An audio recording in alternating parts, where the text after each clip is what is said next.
Bismillahirrahmanirrahim. Assalamualaikum warahmatullahi wabarakatuh.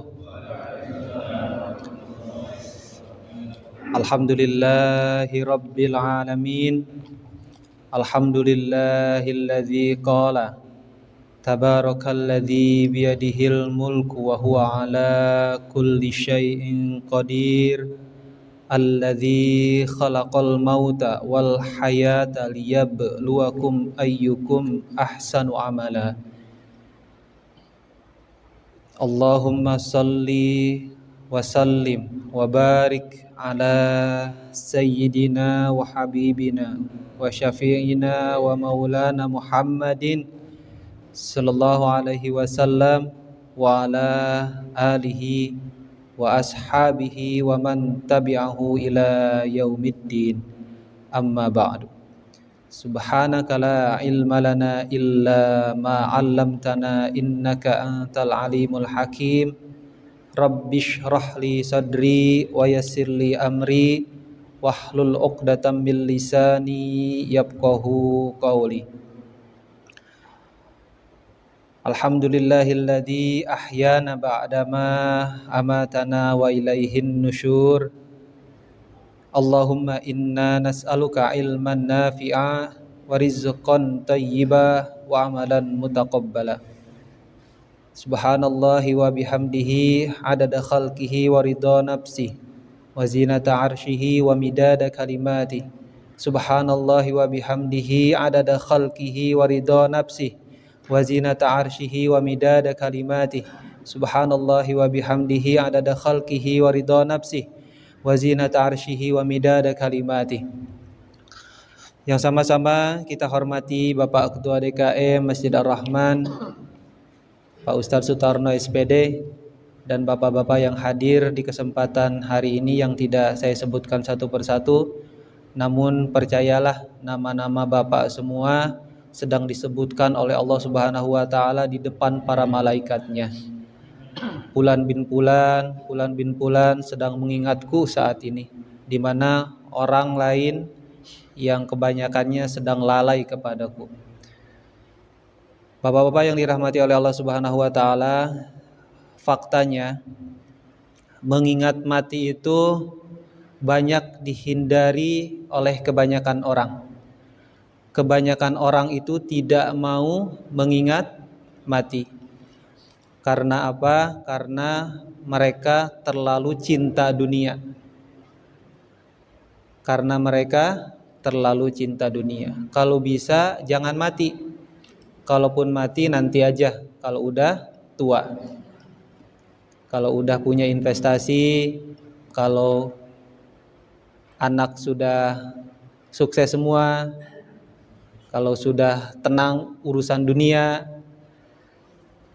kalau ya kita perkirakan amal-amal kita sudah cukup apabila kita dicabut nyawa. Namun konsepnya tidak demikian. Mati itu datang kapan saja, di mana saja, kepada siapa saja. Ada orang yang matinya di kantor sedang kerja. Ada yang matinya di jalan lagi berkendara. Ada juga orang yang matinya di masjid sedang melakukan ibadah. Macam-macam itu. Mati tidak harus tua. Yang muda pun mati. Ada orang yang sakitnya bertahun-tahun, malah yang meninggalnya yang sehat. Yang sakit, ada yang sakit kanker gitu kan, kanker rahim. Lama sakitnya, malah yang meninggal duluan itu suaminya yang sehat, yang gak ada penyakit apapun. Nah itu. Jadi kematian itu bisa terjadi kapanpun, dimanapun, kepada siapapun. Baik, kemarin kita sudah membahas mengenai apa yang bisa membuat kita ingat mati dan ingat akhirat. Salah satunya adalah dengan berziarah kubur. Nah, Bab yang akan kita bahas saat ini mengenai adab ziarah kubur. Kemudian nanti kalau waktunya cukup, ada juga pembahasan mengenai tanda-tanda orang yang meninggalnya husnul khotimah, tanda-tanda fisiknya. Adab-adab ziarah kubur, kalau memang kita mau poin-poinkan di sini, karena memang di kitabnya tidak disebutkan poin-poinnya. Kalau kita mau poin-poinkan, yang pertama, jika bapak-bapak mau ziarah kubur, yang pertama itu niat, supaya ziarah kubur kita bernilai ibadah. Harus niat dulu. Hatta kalaupun kita lewat pemakaman, berhenti dulu sebentar, niat dulu, saya mau ziarah kubur. Yang kedua, mengucapkan salam. Yang ketiga, doakan orang-orang yang ada dalam kubur. Yang keempat, kalau bisa kita masuk ke area pekuburan itu buka sendal. Adabnya seperti itu. Ya. Yang keempat. Yang kelima, dilarang atau sangat-sangat dibenci orang yang masuk ke kuburan itu celengak-celinguk.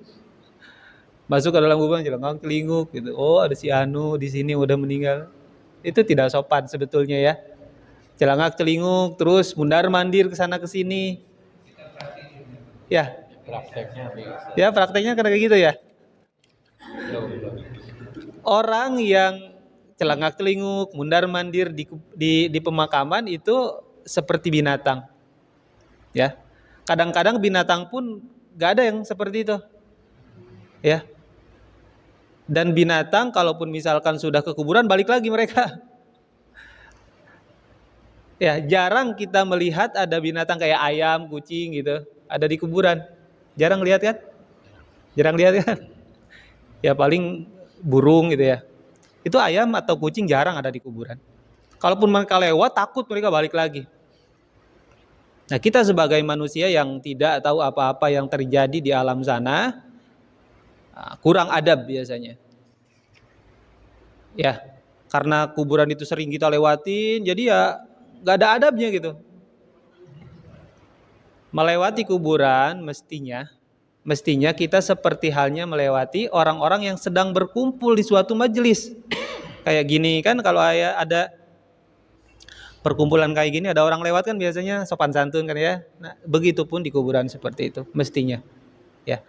Itu menandakan penghormatan kita kepada orang-orang yang sudah meninggal. Itu. Yang keberapa tuh? Itu 2, 3. Ya. Bebas lah ya. Yang keberapa? Terus adab di pemakaman itu jangan menduduki makam, jangan menduduki kuburan. Jangan menduduki kuburan. Ya. Dilarang itu menduduki kuburan. Diyakini itu kuburan, jangan diduduki, Pak. Kalaupun memang kuburan itu enggak ada apa namanya tuh? Enggak ada apa tuh namanya, tanah gundukan gitu ya. Yang pasti kalau sudah dikasih tahu itu kuburan, jangan diduduki. Jangan diduduki. Kuburan saja dilarang untuk diduduki, saking kita harus menghormatinya. Apalagi manusia yang masih hidup. Wajib kita menghormati sesama manusia. Yang terakhir sekarang, di kuburan itu apabila salah seorang kita ziarah, boleh menangis, boleh ya. Gak harus, boleh gitu. Kalaupun ada yang menangis saking sedihnya, karena kita melihat saudara atau orang tua atau teman kita yang sudah di alam barzakh, boleh menangis. Kalau nggak menangis gimana? Ya nggak apa-apa, bagus malah. Kalaupun menangis boleh gitu ya. Yang dilarang itu adalah niyahah. Niyahah itu robek-robek baju, guling-guling di pasir, ya, meratap, gunting-gunting rambut. Dulu seperti itu. Dulu kebiasaan orang jahiliyah seperti itu. Pada zaman jahiliyah, seseorang mati, kemuliaannya itu dilihat dari banyak tidaknya orang yang menangisi dia. Kalau banyak orang yang menangisinya, makin banyak, berarti orang tersebut makin mulia di pandangan masyarakat. Dan kalau yang nangisnya itu lebih lebih ekstrim, lebih mulia lagi tuh.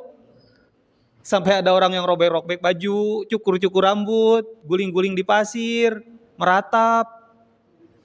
Itu makin banyak orang yang seperti itu, makin mulia si mayit. Dan nanti si kuburannya dijadikan kuburan yang bagus, yang indah. Lama-kelamaan kuburan tersebut disembah. Dulu kayak gitu. Namanya itu niyahah, berlebihan dalam meratapi mayit.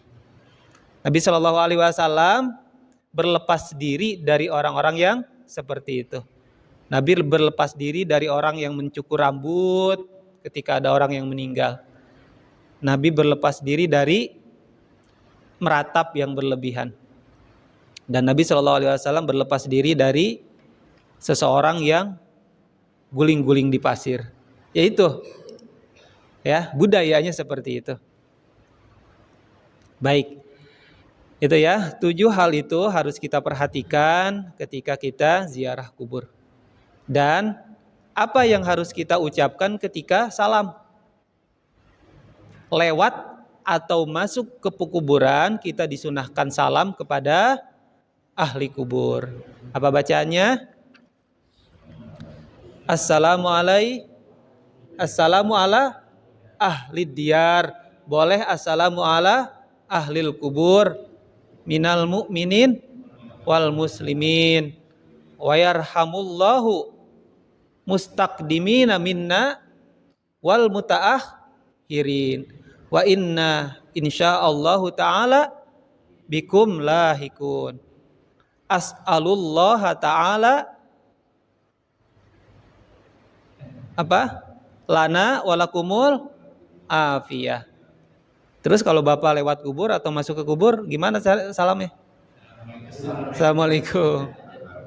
Harus dibedakan antara salam kita kepada orang yang masih hidup dan salam kita kepada orang yang sudah mati. Nabi SAW pernah ada salah satu sahabatnya yang menyalami beliau. Apa salamnya? Alaikassalam ya Rasulullah. Kata Nabi, salam seperti itu adalah untuk orang yang sedang berada di alam kubur. Nah, ketika kita membaca salam seperti itu kepada ahli kubur, mereka mendengar dan mereka menjawab salam kita. Baik kita kenal kepada orang yang ada di dalam kubur itu, di orang yang sedang dikubur itu, atau tidak, mereka menjawab.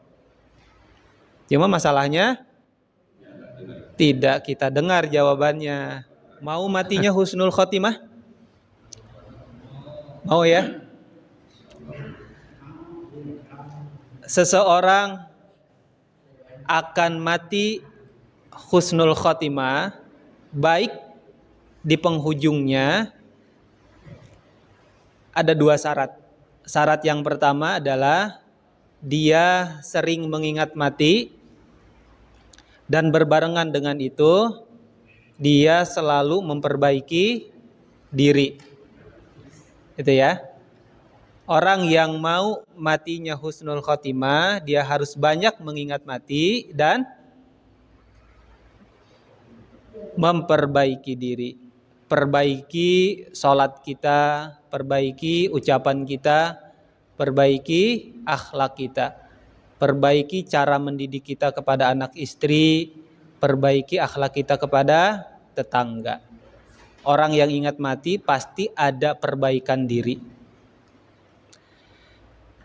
Tanda orang yang matinya husnul khotimah tanda-tanda fisiknya, dalam bab selanjutnya dikatakan bahwa Nabi Shallallahu Alaihi Wasallam bersabda, seorang mukmin meninggalnya itu basah keningnya, keningnya basah, ya. Itu tanda-tanda fisik orang yang meninggalnya husnul khotimah. Hadisnya hasan ini. Orang yang meninggal dunia dan kita lihat peluh itu apa sih ini namanya? Jidat, kening, dahi basah karena keringat, itu tandanya dia husnul khotimah. Pernah lihat mayat seperti itu? Hah? Hadis hasan itu adalah hadis yang baik perawinya tidak ditenggarai sebagai perawi yang suka berdusta. Rangkaian perawinya baik semua. Kalau hadis sahih, rangkaian perawinya di samping akhlaknya baik, si perawi-perawinya, mereka pun kuat hafalannya. Itu sahih. Ya. Itu. Dan hadis selanjutnya, kata Nabi Shallallahu Alaihi Wasallam, ini dari Salman Al Farisi, lihatlah 3 tanda kepada orang yang akan meninggal dunia, atau sedang meninggal dunia, atau yang sudah meninggal dunia. Lihat 3 tanda ini. Kalau dia keningnya basah, terus matanya peluh, peluh gitu, kadang ke atas dikit gitu, tapi agak kayak sedih gitu ya. Peluh itu kan gitu ya, kecapean matanya. Kadang keluar air mata, peluh lah ya, peluh. Terus hidungnya bengkak, megar, lubang hidungnya. Itu. Ada yang kemerah-merahan sambil hidungnya itu agak kembung, megar. Itu ketahuilah, kata Nabi Shallallahu Alaihi Wasallam, bahwa orang yang meninggal tersebut mendapatkan rahmat dari Allah. Artinya matinya dalam keadaan husnul khotimah. Itu ya. Tanda yang pertama apa tadi? Keningnya basah. Terus matanya peluh. Terus hidungnya mengembang, benar. Megar, mengembang. Itu ya. Tanda orang yang matinya husnul khatimah. Sebaliknya, apabila kamu melihat orang yang meninggal matanya tertutup seperti halnya tutup lah gitu. Tertutup matanya, kemudian kulitnya lebam, kehitam-hitaman kulitnya. Dulu kan putih, dia sering skincarean gitu. Tapi meninggalnya hitam gitu. Bukan gosong, hitam gitu ya, ada raut-raut yang kayak kurang enak lihatnya. Terus dia itu di ujung bibirnya berbusa. Ketahuilah bahwa orang tersebut sedang mendapatkan azab dari Allah Subhanahu wa taala. Artinya matinya su'ul khotimah. Itu tandanya. Bisa kita dapati pada seseorang itu 1 tanda, 2 tanda, atau 3 tanda sekaligus. Ya, misalkan hanya basah keningnya saja, tapi matanya nggak peluh, terus hidungnya tidak mengembang. Nah itu sudah bisa kita katakan dalam hati aja katainnya ya, jangan ribut. Itu adalah husnul khotimah. Itu ya, itu tanda-tandanya. Kenapa demikian? Kenapa seorang hamba, orang yang beriman, ketika meninggal dunia, tanda husnul khotimahnya itu keningnya basah? Menurut ulama itu adalah sisa-sisa dosanya. Sisa-sisa dosanya. Oleh Allah Subhanahu wa taala itu terakhir pembalasan dari dosa yang pernah dia lakukan di dunia. Itu. Yang kedua, kenapa keningnya basah? Karena seorang hamba ini malu kepada Allah Subhanahu wa taala. Malu pernah melakukan kesalahan. Ya. Karena yang paling terakhir masih hidup, masih ada nyawanya itu adalah bagian atas. Bagian bawah kan udah nggak ada ya. Mulai dari kaki, kita kan biasanya melihat orang yang sakaratul maut ini udah meninggal apa belum. Lihat kakinya dulu ya, diraba gitu. Dirasakan dingin apa enggak. Dari kaki terus ke perut. Nah kan yang masih hidup bagian atas. Benar ya? Bagian atas. Nah yang paling terakhir menyadari dia akan mati adalah bagian kepala. Dan itu dia masih bisa mikir. Dan dalam pikiran itu dia malu kepada Allah Subhanahu wa taala. Malu karena pernah melakukan kesalahan atau pernah melakukan apa yang Allah larang dan tidak melakukan apa yang Allah perintahkan. Ada kelalaian yang dia lakukan di dunia. Tapi ketika itu Allah Subhanahu wa taala menampakkan nikmat kepada orang yang beriman. Ya pernah dia melakukan dosa, tobat, dosa, tobat, dosa, tobat. Ada satu dosa yang lupa dia taubati. Ada satu dosa yang dia lupa meminta maaf kepada Allah. Nah, itu malu dia. Ketika Allah Subhanahu wa taala menampakkan nikmat kepada dia ketika sakaratul maut, dia malu, ya Allah, ternyata nikmat aku nanti itu sangat besar sekali pahala-pahala yang aku akan dapatkan. Tapi aku pernah melakukan kesalahan, dosa. Aku malu. Nah, dalam kondisi malu seperti itu, maka yang terjadi itu yang tadi, yang tiga. Matanya peluh, saking malunya sama Allah. Dahinya berkeringat. Dan hidungnya mengembang.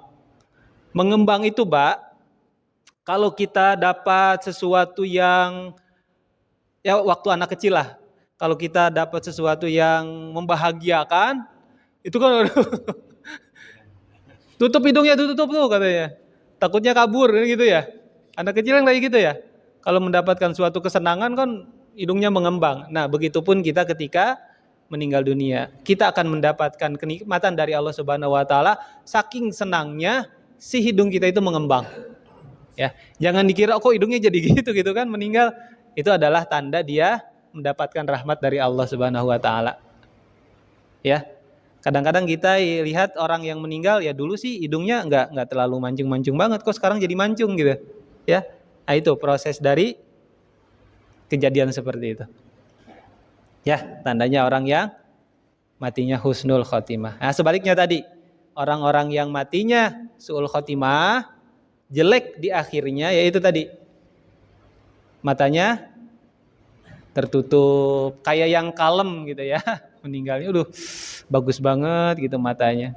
Padahal mata yang terbelalak ke atas sambil peluh itu adalah itu yang bagus, tanda yang bagus maksudnya. Ya, andai pun matanya merem tapi ada salah satu tanda yang tadi, misalkan keningnya basah, itu orang meninggalnya dalam keadaan husnul khotimah. Ya Pak ya, matanya merem, kulitnya agak kehitam-hitaman, terus di ujung-ujung mulutnya itu berbusa. Itu. Baik, satu hadis lagi dari Ibnu Mas'ud radhiyallahu anhu, bahwasannya keluarnya nyawa seorang muslim, seorang mukmin yang betul-betul dia beriman kepada Allah, yang menjaga apa yang Allah perintahkan, yang tidak melakukan apa yang Allah larang, orang-orang yang bertakwa, meninggalnya itu mudah seperti halnya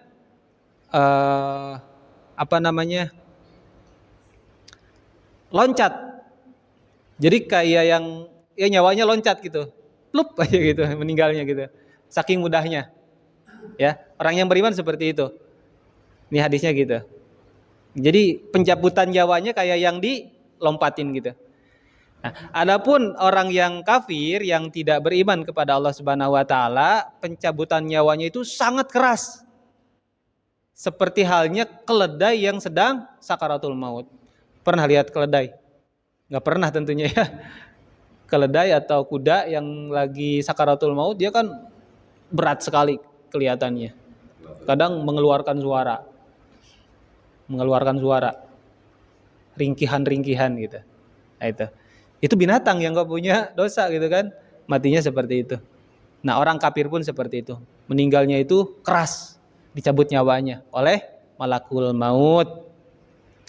Dan seorang muslim yang pernah melakukan kesalahan dan dia merasa berat dengan kesalahannya tersebut sehingga sakaratul mautnya